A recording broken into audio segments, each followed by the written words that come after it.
Hi అండి. ఈరోజు నా రెసిపీ వచ్చేసి ఆలు పులావ్. సో ఆలు పులావ్కి కావాల్సిన పదార్థాలు ఆలు, ఆనియన్స్, సో ఇంకా దానికి తాలింపు దినుసులు ఇవన్నీ ఫస్ట్ స్టార్ట్ చేసే ముందు స్టవ్ ఆన్ చేసి దాంట్లో ఆయిల్ వేసి తాలింపు దినుసులు, బిర్యానీ ఆకు, సాజీరా, లవంగాలు, దాల్చిన చెక్క, దెన్ పచ్చిమిర్చి, కరివేపాకు, ఆనియన్స్, ఆలు ఇవన్నీ వేసి వేయించాలి. సో అవన్నీ ఆయిల్లో గోలిన తర్వాత అప్పుడు మనము బిర్యానీ రైస్ తీసుకోవాలి. బిర్యానీ రైస్ వచ్చేసి నార్మల్ రైస్తో చేశాను ఈరోజు నేను. సో నార్మల్గా బిర్యానీ రైస్ అంటే బాస్మతి రైస్తో చేస్తారు, బట్ ఈరోజు నేను నార్మల్ రైస్ తీసుకొని చేశాను. ఫస్ట్ రైస్ ఏం చేయాలంటే ఒక 1 అవర్ నానబెట్టాలి బిర్యానీ చేసే ముందు. సో నేను చేసింది జస్ట్ ఆలు పులావ్ కాబట్టి నేను ఒక 10 మినిట్స్ రైస్ నానబెట్టాను. దట్టు నేను తీసుకుంది నార్మల్ రైస్ కాబట్టి ఆ నార్మల్ రైస్ని ఒక 1 అవర్ నానబెట్టాను. అండ్ ఇది చాలా ఈజీ. నేను ప్రెషర్ కుక్కర్లో చేశాను ఈరోజు రైస్. ప్రెషర్ కుక్కర్లో 1 ప్రెషర్తో ఆలు రైస్ త్వరగా అయిపోతుంది. అండ్ సో ఇక్కడ మీరు చూస్తున్నారు కదా ఆలు రైస్ ఎలా చేస్తున్నాను.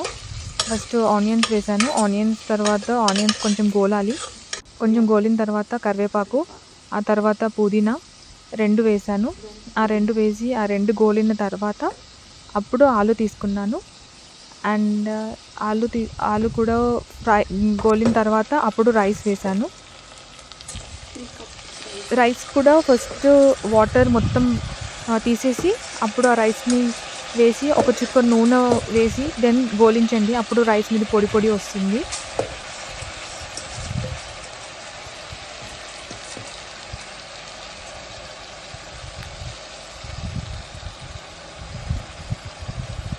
చూసారు కదా, అలా రైస్ వేసిన తర్వాత ఒకసారి రైస్ని ఒక 2 మినిట్స్ గోలనివ్వండి. సో అలా 2 మినిట్స్ గోలిన రైస్ గోలిన తర్వాత దెన్ 3 కప్స్ ఆఫ్ రైస్ తీసుకుంటే 6 కప్స్ ఆఫ్ వాటర్ వేయాలి. సో ఆ వాటర్ వేసి తగినంత సాల్ట్ వేసి దెన్ మూత పెట్టేసి ఒక 1 ప్రెషర్ వచ్చే వరకు కుక్కర్ని పెట్టాలి. 1 ప్రెషర్ వచ్చిన తర్వాత అప్పుడు లాస్ట్కి కొంచెం నెయ్యి వేయొచ్చు. నెయ్యి వేసి తీస్తే అప్పుడు మీ రైస్ చాలా బాగుంటుంది.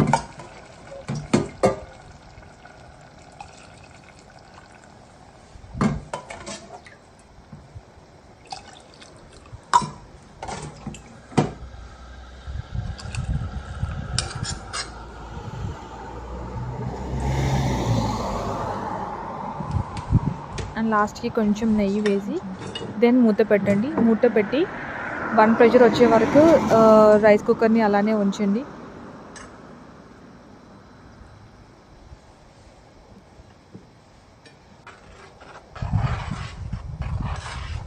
మీరు కావాలంటే కుంకుమ పువ్వు కూడా వేసుకోవచ్చు. సో బేసిక్గా రైస్ ఎప్పుడైనా ప్లెయిన్ రైస్ కంటే ఇలా పులావ్స్ చేసుకోవడము, వెజిటేబుల్ రైస్ తినడము, జీరా రైస్, టొమాటో రైస్ హెల్త్కి చాలా మంచిది. సో అందుకే నేను బేసిక్గా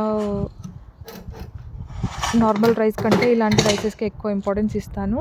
అండ్ ఫర్దర్ మీకు ఇంకా మంచి మంచి రైస్ ఐటమ్స్ పెడతాను యూట్యూబ్లో. So until then please like, share, subscribe to my channel. Thank you guys, thanks for watching my video. So finally నా వీడియో అయిపోయింది. So aloo pulao is ready. దీంట్లోకి నేను మాత్రం ఫిష్ పికిల్ చేసుకున్నాను. సో ఆ ఫిష్ పికిల్ కూడా మీకు తొందరలోనే వీడియో పెడతాను. Thank you guys, thank you so much.